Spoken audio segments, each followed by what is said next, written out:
শিয়ালদা থেকে হাসনাবাদগামী লোকাল ধরে চলে এসেছি টাকিতে। আর টাকি স্টেশনে নেমে প্রথমে টোটো কাকুদের সাথে একটু কথা বলে নিলাম, আর তারপর ঠিক করলাম কোন কোন জায়গাগুলো দেখতে যাব। তো জায়গা দেখতে যাওয়ার আগে অবশ্যই পেট পুজো করা দরকার, তাই তাড়াতাড়ি একটু জিলিপি খেয়ে নিয়ে বেরিয়ে পড়লাম টাকির উদ্দেশ্যে। তোমাদেরকেও সমস্ত কিছু বলবো, কিন্তু একদম ভিডিও শেষে। Hello guys, welcome to my channel, welcome to নুন মরিচ। আমি শ্রমণ, আশা করি সবাই ভালো আছেন। তো আজকে এসেছি টাকিতে। আজকে একটা সানডে, আর টাকিতে এইটা হচ্ছে মিনি সুন্দরবন।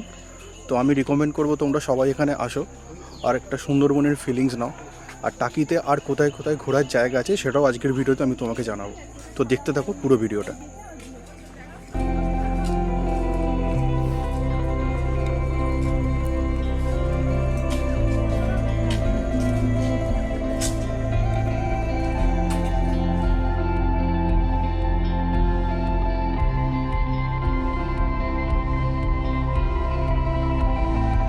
যেমনটা দেখতে পাচ্ছ, পুরো চারদিকে ঘন জঙ্গল। সত্যিই মনে হচ্ছে কোনো একটা গভীর জঙ্গলে আমি চলে এসেছি। আর রাত্রিবেলা তো কি বলবো, রাত্রিবেলা এখান থেকে একা চলাচল করা খুবই সাহসের দরকার। এখান থেকে রাত্রিবেলা একা যেতে গেলে এই জায়গাটাই টাকির আমি বলবো বেস্ট জায়গা। আর আমিও এই জায়গাটা ঘুরতে এখানে এসেছি। খুব সুন্দর লাগছে আমার এই জায়গাটা ঘুরতে। চারদিকে ঘন জঙ্গল, ছোটোখাটো একটা অ্যাডভেঞ্চারের অনুভূতি।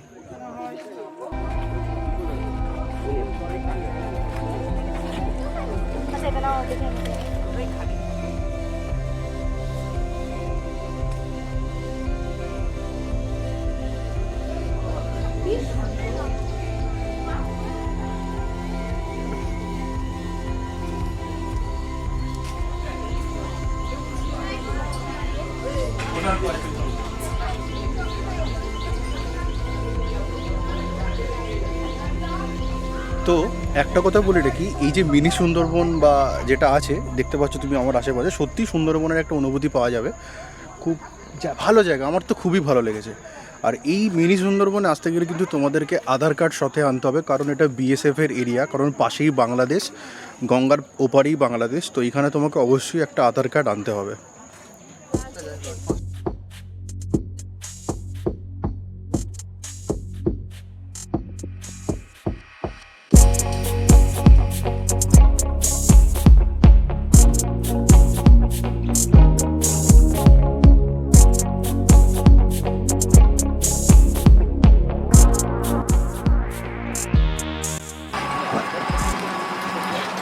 গোলপাতার জঙ্গল দেখার পর টোটো করে যেতে যেতে চোখে পড়ল জোড়া শিব মন্দির। খুবই জাগ্রত এই জোড়া শিব মন্দির। আমরা যখন যাচ্ছিলাম দুর্ভাগ্যজনকভাবে তখন মন্দিরটি বন্ধ হয়ে গেছিল, তাই বাইরে থেকেই ছবি তুলেছি। এরপর যেতে যেতে আমাদের চোখে পড়ল পুবেই রাজবাড়ি। এইখানে ঢুকতে 10 টাকা করে টিকিট নিচ্ছিল। নৌকা করে যাব মোহনার দিকে, মানে বাংলাদেশের গায়ে। তো আমরা এখন টাকি থেকে যাচ্ছি মোহনার দিকে, যেটা বাংলাদেশ লাগোয়া। আর ওয়াও, क्या नज़ारा है।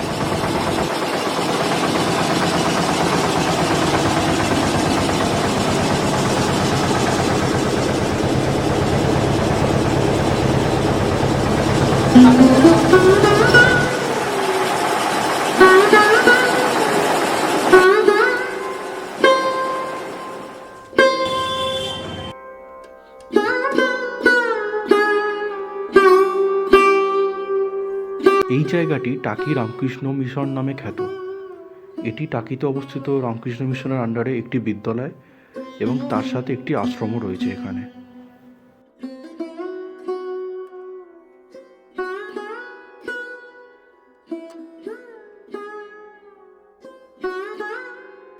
এরপর এখান থেকে আমরা চলে গেলাম টাকিতে অবস্থিত আরেকটি জাগ্রত কালী মন্দির, যা কুলেশ্বরী কালী মন্দির নামে খ্যাত, সেইখানে। কিন্তু আবারও আমাদের ভাগ্য যেহেতু খারাপ ছিল, তাই মা কালীর দেখা আমরা পাইনি। তাই ভারাক্রান্ত মোড়ে আমরা ওখান থেকে চলে এলাম।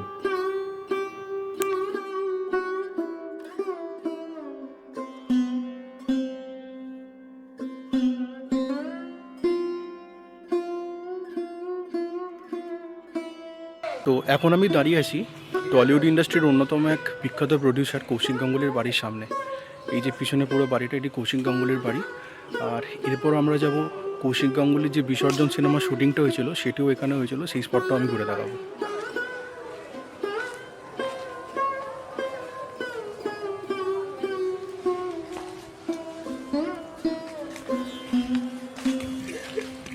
এই যে আমার পিছনে যে বাড়িটি দেখছেন, বাংলা ইন্ডাস্ট্রির একটি বিখ্যাত সিনেমা বিসর্জনের শুটিং এখানে হয়েছিল, যেই সিনেমাটিতে ছিলেন আবির চ্যাটার্জি, কৌশিক গাঙ্গুলি, জয়া হোসেন।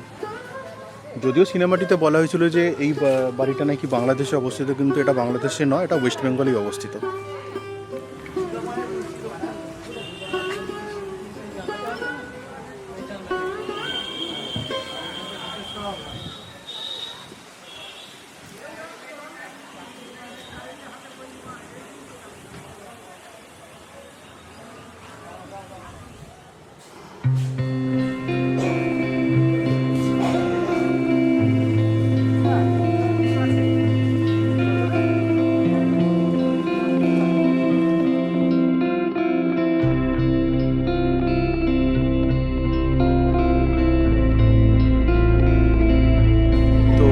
এই মুহূর্তে আমি দাঁড়িয়ে আছি 400 বছরের পুরনো পূবের রাজবাড়িতে, যেটি এইখানকার একটি অত্যন্ত গুরুত্বপূর্ণ জায়গা। আপনারা যদি এখানে আসেন অবশ্যই এই জায়গাটা মাস্ট ভিজিট স্পট, কারণ খুব সুন্দর জায়গা, খুব সুন্দর। এই যে পিছনে এত সুন্দর ঘাট, এইদিকে আপনারা দেখতে পাচ্ছেন এত বড় মাঠ, জমিদার বাড়ি, মানে কি বলবো, মানে আমার তো এখান থেকে যেতে ইচ্ছা করছে না। তো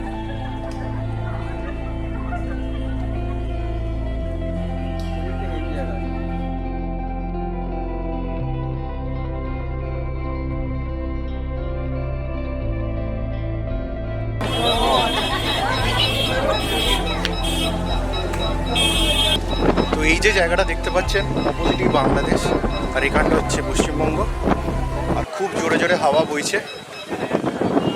তো এই জায়গাটা না আসলে আপনারা এর ফিলিংসটাই নিতে পারবেন না।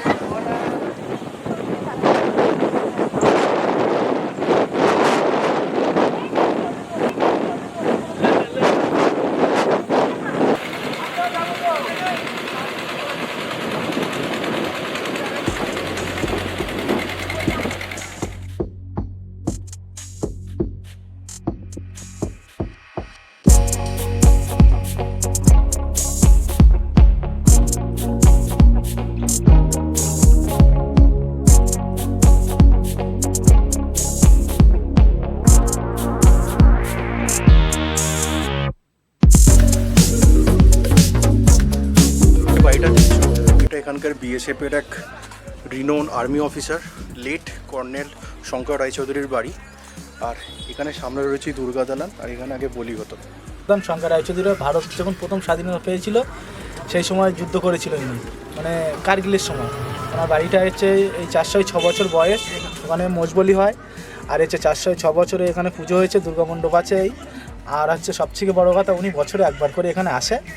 আপনারা চাইলেও এখানে সাইট সিনে ঘুরতে আসতে পারেন।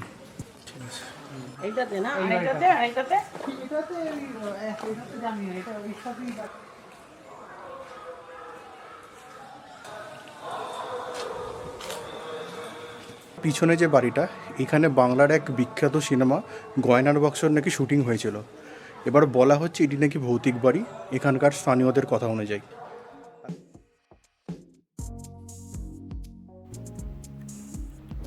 শিয়ালদা রুট থেকে টাকিতে যাওয়ার একাধিক ট্রেন অ্যাভেলেবেল, তাই যাওয়া নিয়ে কোনো চিন্তা করতে হবে না। আর টাকিতে গিয়ে সারাদিনের জন্য টোটো বুকিং করলে আপনি টাকিতে অবস্থিত সমস্ত পর্যটন স্থলগুলি ঘুরতে পারবেন। আমি এই ভিডিওটিতে মেন পর্যটন স্থলগুলো তুলে ধরেছি, এছাড়াও অনেক পর্যটন স্থল রয়েছে। Guest house available, hotel available. আর আমি রেকমেন্ড করব টাকিতে কর্পোরেশনের যে হোটেলটা অ্যাভেলেবেল আছে সেখানে থাকতে, অথবা সেখান থেকে লাঞ্চ অথবা ডিনার করতে, তাহলে আপনার অনেক সস্তা হবে। তো এই ছিল আজকের ভিডিও। আমাদের ভিডিওটি ভালো লাগলে অবশ্যই লাইক, শেয়ার এবং সাবস্ক্রাইব করে দেবেন, আর পাশে থাকবেন। বেল আইকনটি টিপে দেবেন for latest video updates. Thanks a lot for watching.